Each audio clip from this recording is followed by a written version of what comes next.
Amém, queridos? Eu venho agora trazer a ministração do Senhor nesse domingo. Peço que os irmãos estejam com seus corações abertos e que essa palavra sirva de edificação e revelação para a sua vida. Amém? Começo ministrando aqui no livro do profeta Ageu, no capítulo 4, versículo 6, onde a palavra do Senhor diz: o meu povo está sendo destruído, porque lhe falta o conhecimento. Assim lamentava o profeta Ageu. A glória do Evangelho de Jesus Cristo é de que todos conhecerão o Senhor, desde o menor deles até o maior. Hebreus capítulo 8, versículo 11.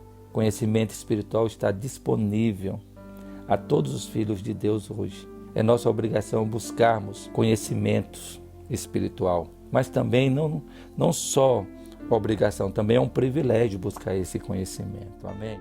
Quero aqui compartilhar essa palavra que está em Mateus, no capítulo 22, versículo 23 ao 29, onde o Senhor nos mostra aqui dois princípios para o crescimento espiritual. A Bíblia diz assim: no mesmo dia chegaram junto dele os saduceus que diziam não haver ressurreição, e o interrogaram, dizendo: Mestre, Moisés disse, se morrer alguém não tendo filhos, casará o meu irmão com a mulher dele. E suscitará descendência a seu irmão. Ora, houve entre nós 7 irmãos, e o primeiro, tendo casado, morreu, e não tendo descendência, deixou sua mulher ao seu irmão. Da mesma sorte o segundo, o terceiro e até o 7º. E por fim, depois de tudo, morreu também a mulher. Portanto, na ressurreição, de qual dos 7 será a mulher? Visto que todos a possuíram. Jesus, porém, respondendo, disse, preste atenção, irmão, a resposta de Jesus aqui a eles: errais, não conhecendo as Escrituras, nem o poder de Deus. A resposta de Jesus revela 2 princípios que diz respeito à vida espiritual. O primeiro é a compreensão das Escrituras. O segundo é o conhecimento do poder de Deus. Estes princípios indicam que o cristão deve ter 2 tipos de conhecimento. Primeiro, o conhecimento das Escrituras. E segundo, o conhecimento do poder de Deus. Atualmente, irmãos, os filhos de Deus, que em realidade o buscam, estão divididos em 2 classes. Uma delas conhece a Bíblia, mas pouco sabe do poder de Deus. A outra não conhece muito a respeito da Bíblia. No entanto, conhece o poder de Deus. Muito raramente se encontra os cristãos bem equilibrados nos 2 pontos. Porém, não basta ter só conhecimento da Bíblia, mas que precisamos também conhecer o poder de Deus. Mas para conhecer o poder de Deus é necessário tratar com Ele e ser tratado por Ele. Não chegaremos ao conhecimento do poder de Deus se não tratarmos com Ele e se Ele não tratarmos conosco. Pois o caminho que leva ao conhecimento do poder de Deus passa por esses tratamentos. Não há outra maneira. É o que devemos colocar dentro do nosso coração. Ter conhecimento da Bíblia apenas não equivale ao conhecimento de Deus. Veja o que diz a palavra do Senhor em Mateus capítulo 2, versículo de 1 a 5. E tendo nascido Jesus em Belém de Judeia, no tempo do rei Herodes, eis que uns magos vieram do Oriente a Jerusalém e diziam: onde está aquele que é nascido rei dos judeus? Porque vimos a sua estrela no Oriente e viemos adorá-lo. O rei Herodes, ouvindo isto, perturbou-se e toda Jerusalém com ele. E congregados todos os príncipes dos sacerdotes e os escribas do povo, perguntou-lhe onde havia de nascer o Cristo. E eles lhe disseram: em Belém da Judéia, porque assim está escrito pelo profeta. Herodes ouviu falar disso, ficou preocupado, convocou os principais dos sacerdotes e os escribas dentre o povo para adquirir deles onde o Cristo havia de nascer. Ao ouvirem os sacerdotes, os escribas, essa pergunta, será que alguns deles disse a Herodes que precisava ir para casa a fim de procurar nas Escrituras? Ou que havia esquecido de trazer a Bíblia? Não, pelo contrário. Eles muito prontamente recitaram de cor em Belém de Judéia, porque assim está escrito pelo profeta. Isto revela, irmão, quão bem conhecia as Escrituras. Podiam responder imediatamente quando alguém perguntava. Estava errado a resposta? Não, de maneira alguma. No entanto, isto é que foi surpreendente.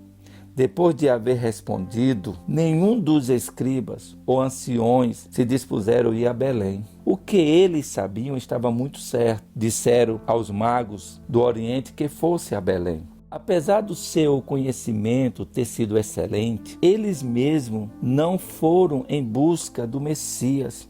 Aqueles magos devem ter descoberto nos escritos de Davi que haveria de nascer aquele que seria rei dos judeus. E por isso percorreram uma distância muito grande para encontrar o Senhor. Não é de estranhar, irmãos, que aqueles que conheciam tão pouco das Escrituras buscassem com determinação o rei dos judeus, enquanto aqueles que tinham grande conhecimento das Escrituras não o fizeram, tendo andado grande distância em busca do rei dos judeus, os que vieram do Oriente finalmente o encontraram. Porém, aqueles que têm somente conhecimento bíblico podem não conhecer a Deus. Isso está provado aqui. Isso é tão verdadeiro, irmão, não somente no tocante ao nascimento de Cristo, como também na sua morte. Olha o que Caifás, o sumo sacerdote, predisse. Em João capítulo 11, versículo 50. Nem considerais que convém que um homem morra pelo povo e que não pereça toda a nação? Ele está citando aqui uma passagem profética acerca do Messias. Ele está citando o conhecimento das Escrituras. No entanto, quem foi que condenou o Senhor Jesus à morte? Senão Caifás e seu sogro Anás.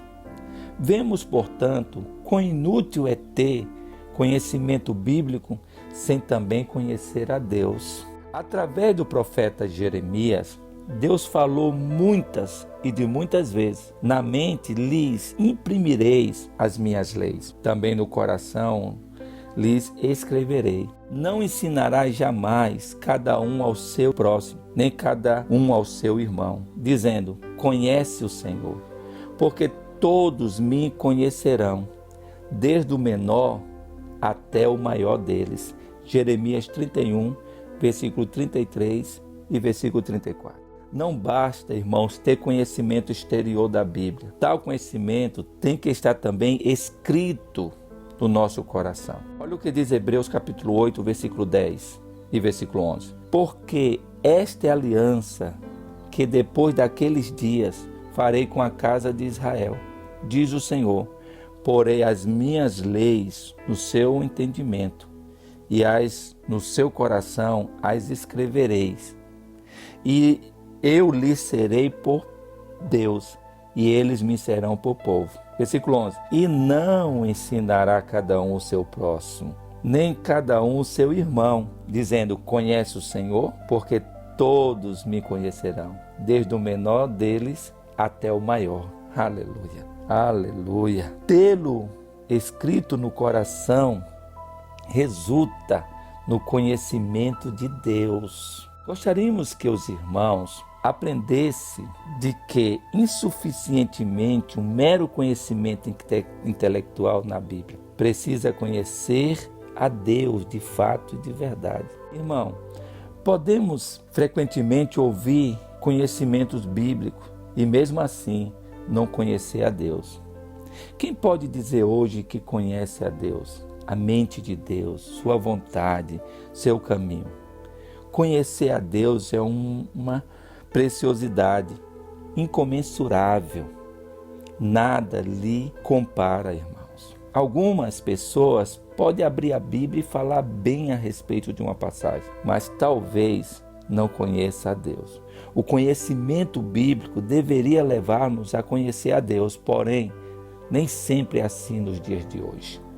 Eu quero falar agora com vocês sobre como conhecer a Deus. No jardim do Getsêmani, o Senhor Jesus orou perguntando qual era a vontade de Deus. Olha o que diz Mateus 26, 39. E indo um pouco mais adiante, prostou-se sobre o seu rosto, orando, dizendo: Meu Pai, se é possível, passa de mim este cálice. Todavia, não seja como eu quero, mas como tu queres. A Bíblia diz que ele orou a segunda vez, no versículo 42. E indo a segunda vez, orou dizendo: Pai meu, se este cálice não pode passar de mim sem eu beber, faça-se a tua vontade. E a terceira vez, da mesma maneira, ele orou no versículo 44. E deixando-os de novo, foi orar pela terceira vez, dizendo as mesmas palavras. Não orou apenas uma vez e deixou de lado o assunto. Não, ele orou 3 vezes. E quando se ergueu da oração, isto é, depois de ter acabado de orar, no versículo 45 diz: Então chegou junto dos seus discípulos e disse-lhe: Dormi agora? Reposai? Eis que é chegado a hora, e o Filho do Homem será entregue nas mãos dos pecadores. Porém, quando Pedro sacou da espada e cortou a orelha do servo do sumo sacerdote, veja o que o Senhor declarou. João 18, versículo 11. Mas Jesus disse a Pedro: Põe a tua espada na bainha. Não beberei eu o cálice que meu Pai me deu? Portanto, irmãos, durante a oração no Getsêmani, o cálice parecia ainda duvidoso. Sim ou não? Mas depois de ter se erguido da oração, Jesus já não tinha dúvida sobre o cálice que estava pronto para sofrer. Orando 3 vezes, conseguiu conhecer a vontade de Deus para a sua vida. Nada tomaria como certo, mas buscaria conhecer a Deus, tratando com Ele em oração. No jardim, ele tratou com Deus ao mesmo tempo que Deus tratou com ele. Que maravilha, que tremendo. Amém? Vamos tomar também como exemplo a experiência do apóstolo Paulo. Ele tinha um espinho na carne. Não tentarei identificar esse espinho, basta dizer que era algo que o fazia sentir-se desconfortável e que ultrapassava como um espinho. Em 2 Coríntios, no capítulo 12, versículo 7, a palavra diz assim: E para que não me exaltasse pela excelência das revelações, foi-me dado um espinho na carne, a saber, um mensageiro de Satanás, para me esbofetear, a fim de não me exaltar. Também o apóstolo se refere a ele como mensageiro de Satanás. Portanto, deve tê-lo perturbado bastante. Sem o poder de Cristo, Paulo não teria sido capaz de suportar esse espinho. No versículo 8 de 2 Coríntios, capítulo 12, diz assim a palavra: acerca do qual 3 vezes orei ao Senhor para que se desviasse de mim. No versículo 9 vem a resposta: e disse-me, a minha graça te basta, porque o meu poder se aperfeiçoa na fraqueza. De boa vontade, pois, me gloriarei na minha fraqueza, para que em mim habite o poder de Cristo. Ele não insistiu em que Deus removesse o espinho. Disse apenas: por isso sinto prazer nas fraquezas, nas injúrias, nas necessidades, nas perseguições, nas angústias, por amor de Cristo. Porquanto, quando estou fraco, então eu sou forte. Amém, irmãos? Será que ele orou uma vez? Não. Pois de ter orado a terceira vez, o Senhor respondeu. E a questão tinha sido resolvida pelo poder da palavra de Deus. Amém? Paulo nada decidiu pelo seu próprio conhecimento ou vontade. Antes, tratou com Deus em oração para se assegurar da vontade divina a respeito desse problema específico.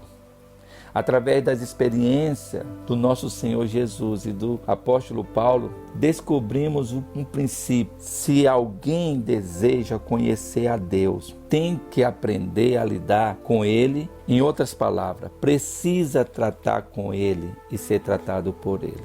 Muitos cristãos deixam que as dificuldades, os problemas, passe sem o devido tratamento. Não sabem porque Deus permite certas dificuldades em suas vidas.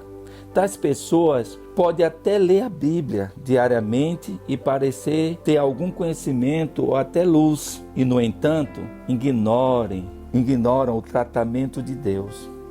Seu conhecimento é, obviamente, insuficiente.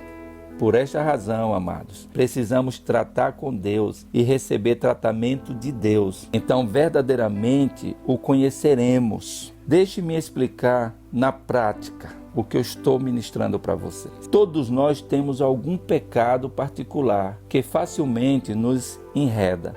Alguns são perturbados por este pecado, enquanto outros são levados a cair por aquele pecado.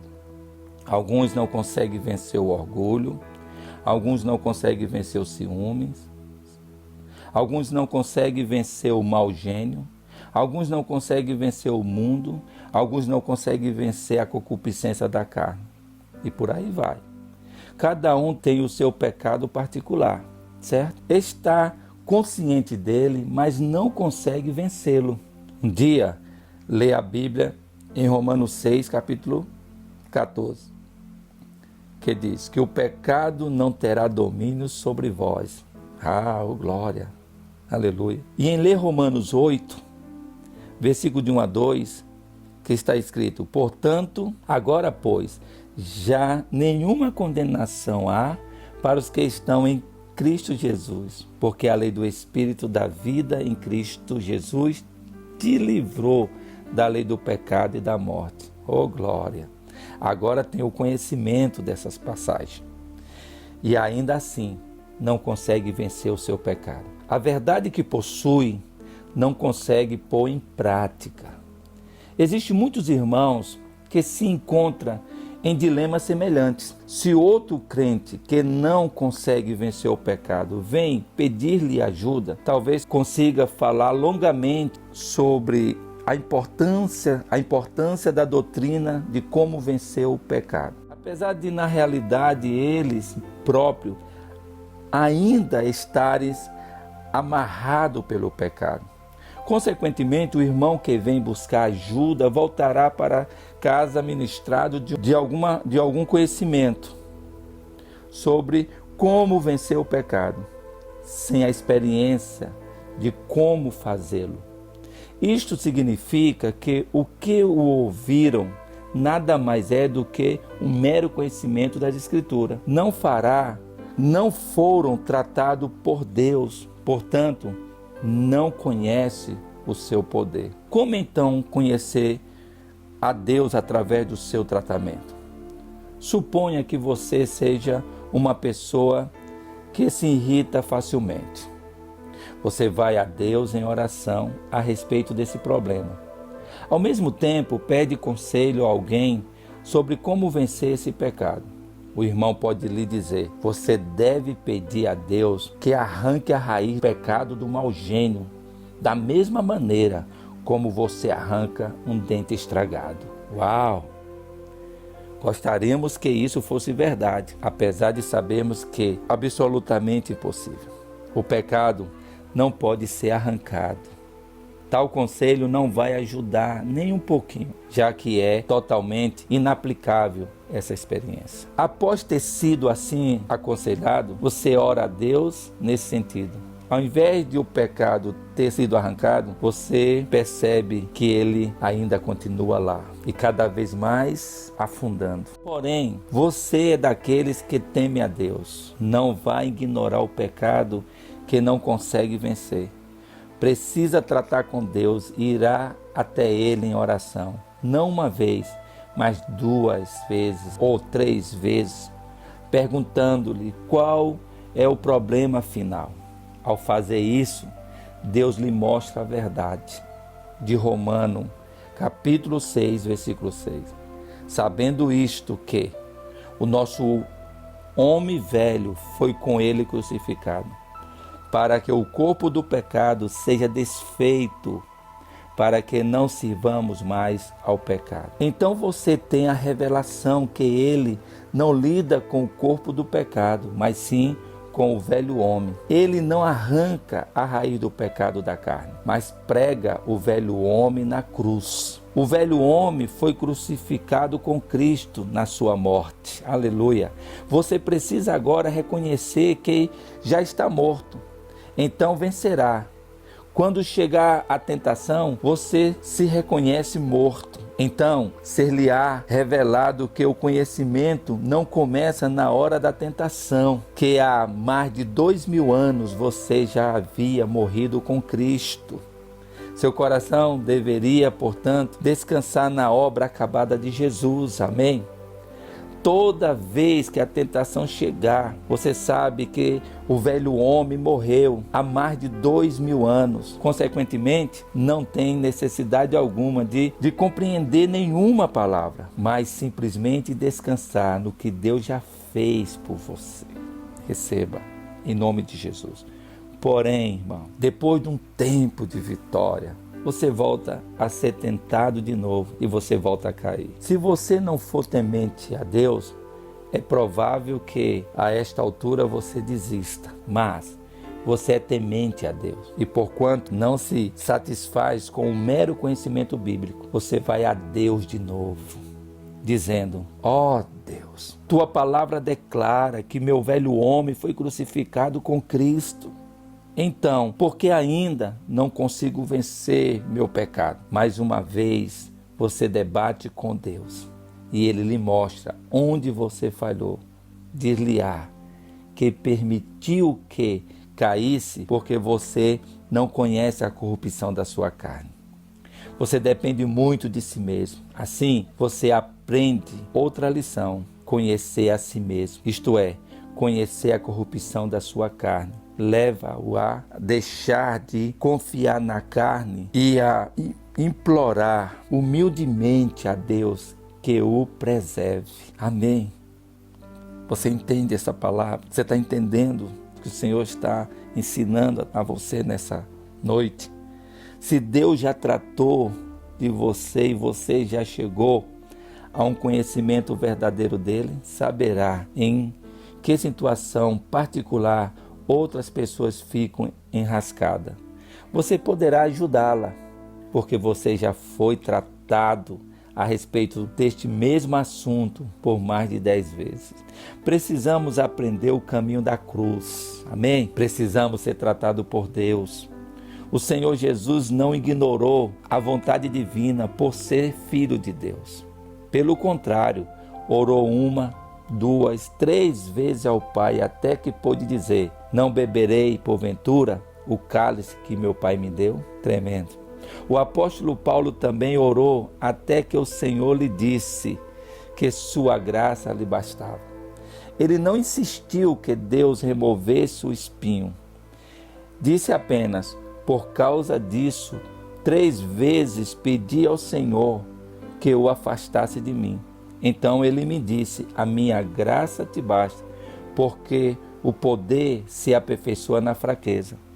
Tendo Deus falado, Paulo não pediu que o Senhor mudasse de ideia. Pelo contrário, ele declarou: de boa vontade, pois, mais me gloriarei na fraqueza, para que sobre mim repose o poder de Cristo. Glória a Deus. Amém, irmão?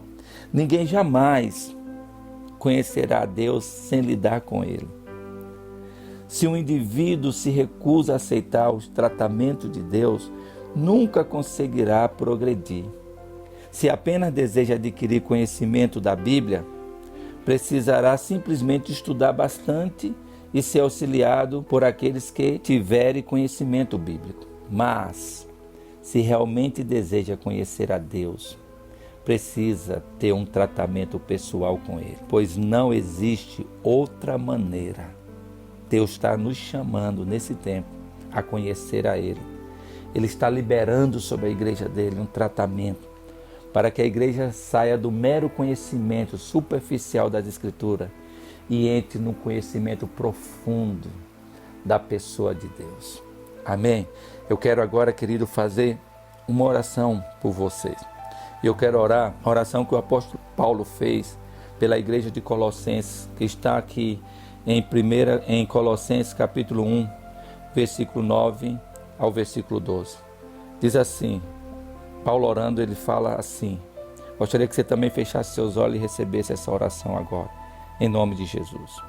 Por esta razão, também nós, desde o dia em que o ouvimos, não cessamos de orar por vós e de pedir que transbordeis do pleno conhecimento da sua vontade, em toda sabedoria e entendimento espiritual, a fim de vivermos de modo digno do Senhor, para o seu inteiro agrado, frutificando em toda boa obra, crescendo no pleno conhecimento de Deus, sendo fortalecido com todo o poder, segundo a força da sua glória, em toda perseverança e longanimidade, com alegria, dando graça ao Pai, que nos fez idôneo, a parte que vos cabe, na herança dos santos na luz. Amém, queridos? Então, essa é a palavra do Senhor para a sua vida. Peço que o Espírito Santo do Senhor continue falando com você, continue alcançando o seu coração, em nome de Jesus. Gostaria que você também meditasse a conhecer mais profundo o que o Senhor está falando aqui com você. Agradeço a Deus por essa oportunidade, agradeço a Deus pela sua vida, que Deus continue lhe abençoando, você, sua família, seu lar, seus negócios, seu trabalho, seu emprego, em nome do Senhor Jesus.